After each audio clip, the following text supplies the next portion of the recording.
of the vehicles are evenly spaced along a road going north, coming up just south of the village. They look like they have orange panels on them, though.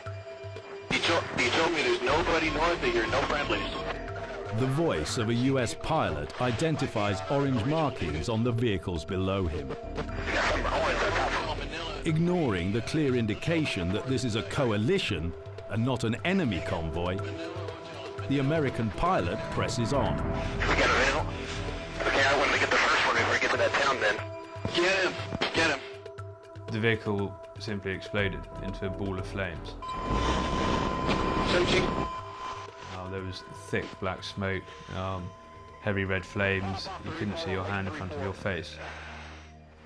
Alex McEwen suffered serious burn injuries as a result of his vehicle receiving a direct hit from the US aircraft. His colleague, Matty Hull, was far less fortunate. My gunner, Matty Hull, was sadly killed in the incident. I do feel very lucky to have escaped relatively lightly. It was incidents like that you're lucky to walk out of. All right, roll up your right wing and look right underneath you. I know what you're talking about. Okay, well, they have orange rockets on them. Orange rockets? Yeah, I think so. Let me look. If you watch it from a military perspective, that those pilots originally saw the troops on the ground and they recognized straight away what they were supposed to recognize as coalition markers.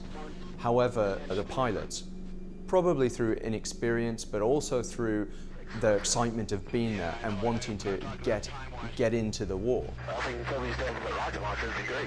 they talked themselves into this attack. That is just poor soldiering. It comes down to that.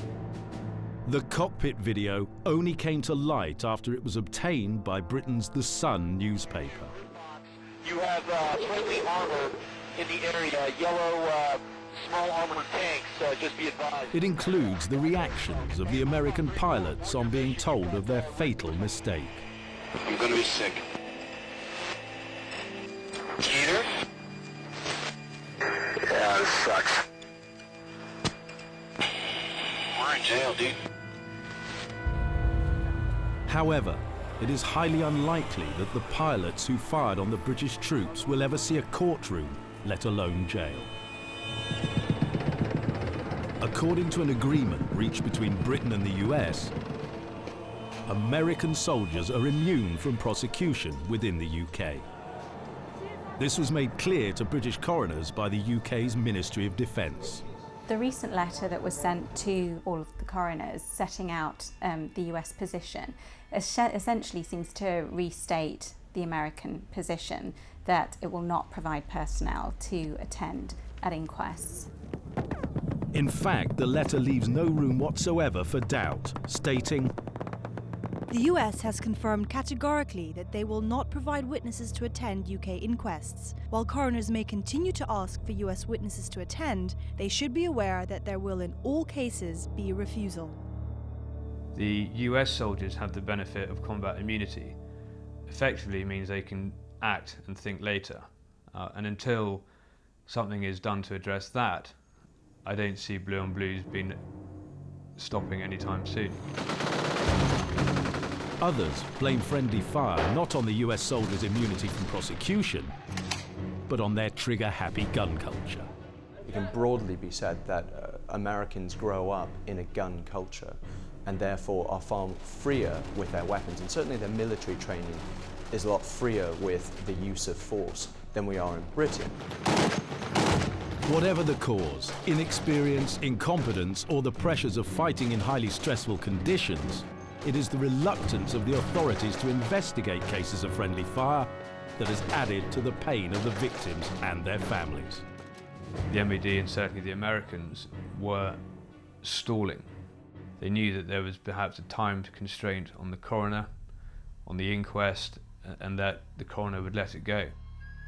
In Matty Hull's case, an inquest was finally held in Britain, It looks like they are. with the cockpit video being admitted as important evidence. Susan, would you mind if I just asked you what your reaction is to the decision today? A verdict of unlawful killing was found, The first time such a judgment has been made in a friendly fire incident. More in a long line, isn't it? The pilot who opened fire did so with disregard for the rules of engagement and acting outside the protection of the law of armed conflict. I don't think this is a case of an honest mistake. There's no evidence that the pilots were operating in self-defense. Despite this damning verdict, it is believed that the pilot responsible has never received a court-martial or any disciplinary action. The United States, as leader of the so-called war on terror, makes its own rules. The Americans uniquely have a very isolationist attitude, and they're very willing to be in a coalition, but they always have to be the leaders of the coalition, or they have to be separated. We know full well when we get involved in a coalition with America that this is how it's going to be from the outset, even down to cases where they refuse to send their troops to the International Criminal Court if they're found to have done something wrong. It's just how America it's how they operate. Coalition military operations have cost lives, not only in Iraq, but also in Afghanistan. Indeed, British forces are increasingly being deployed to Afghanistan, following the scaling back of their unpopular presence in Iraq. It was here that rifleman Aaron McClure came to serve in March 2007, fulfilling his ambition to fight for his country. When he joined the TAs, that sort of gave him an inner confidence. Because like I say, he was always a shy boy, you know, and quiet boy, and lacked a bit of self-belief and confidence, you know what I mean? And the TAs gave him that. Go on, shoot at him. Don't shoot me, man. Aaron's uncle Alan feared for him on being told of his mission. But the source of that fear was to prove tragically misplaced. When he told us the date that he was going to Afghanistan, which was in March, we knew, well, I knew personally, that was the time the Taliban came out to fight after the winter. You know, they come down from the hills and what have you, and that is the hard time, you know, and I knew that, and I was scared. I was scared for him. I feared the worst. 3032. Aaron was killed in Helmand province in August 2007. Not by the Taliban, as his uncle had feared, but by US troops. He was just 19. He and 2 other British soldiers became victims of yet another friendly fire incident after their unit came under fire from an American F-15 aircraft, which, despite highly sophisticated surveillance technology, mistook its target.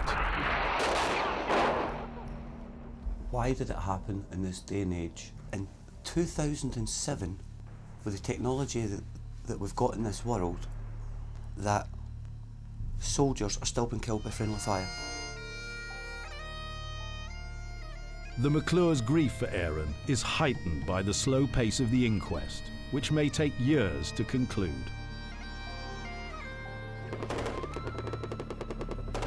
We would like to know, surely to God, we're entitled to know exactly what happened, what went wrong, and what the MOD and the Americans can do to stop this from happening to other families in the future. Alex McEwen's wounds have now largely healed.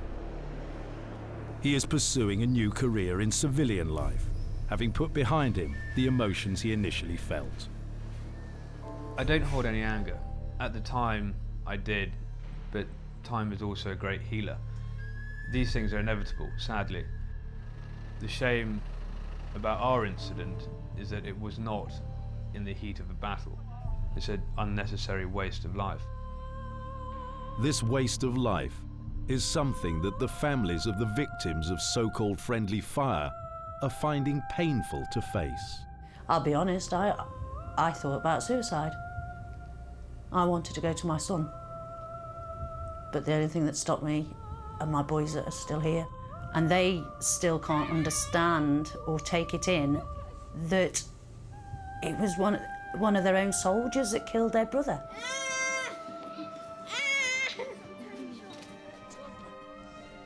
All Beverly has left of her son is a box of possessions. This is my special box.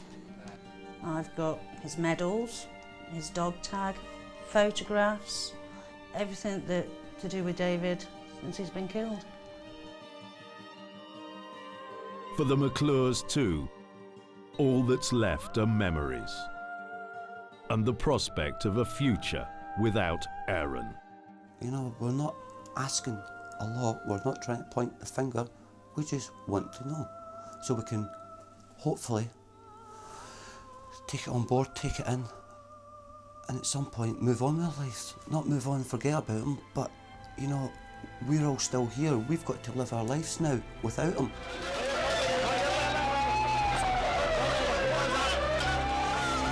The struggle of the McClures and Clarks to lay their sons to rest is matched by that of countless thousands in Iraq and Afghanistan, whose killers go unpunished